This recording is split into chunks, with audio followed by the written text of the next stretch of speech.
গতকালকে বাংলাদেশের প্রথম সংসদ অধিবেশন দেখেছেন।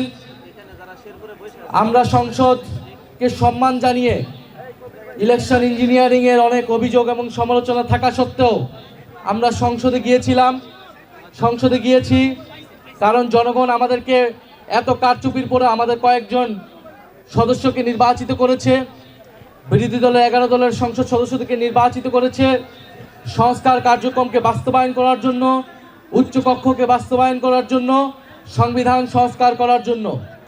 আমরা সেই উদ্দেশ্যে সেই কমিটমেন্ট এবং সেই ম্যান্ডেট নিয়ে সংসদে গিয়েছিলাম। আমরা বলেছিলাম যে এই সংসদে আমরা কোনো ফ্যাসিস্টের দোসরকে চাই না, ফ্যাসিবাদ মুক্ত, ফ্যাসিস্টের দোসর মুক্ত আমরা জাতীয় সংসদ দেখতে চাই।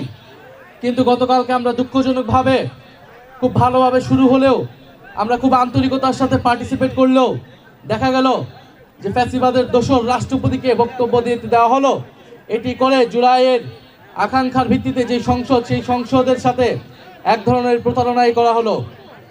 স্পিকার সাহেবকে আমরা, মাননীয় স্পিকারকে আমরা বলেছিলাম যে রাষ্ট্রপতির বক্তব্য বিষয়ে আমাদের বক্তব্য রয়েছে, সেই বক্তব্য যাতে আমাদেরকে দিতে দেওয়া হয়, কিন্তু সেটি তিনি না দিয়ে রাষ্ট্রপতিকে বক্তব্য দিতে দিয়েছেন। এর ফলস্বরূপ আমরা প্রতিবাদ করে ওয়াকআউট করে আমরা চলে এসেছি। আমরা আহ্বান জানাবো অতি দ্রুত অবিলম্বেই এই ফ্যাসিস্ট দোসর চুপ্পুকে অভিশংসনের মাধ্যমে অপসারণ করে নতুন রাষ্ট্রপতি নির্বাচন করতে হবে এবং তাকে গ্রেফতারের আওতায় আনতে হবে। তিনি শপথ ভঙ্গ করেছেন, তার বিরুদ্ধে আর্থিক দুর্নীতি রয়েছে এবং তিনি গণহত্যা চলাকালীন নির্বিকার ভূমিকা রেখেছিলেন।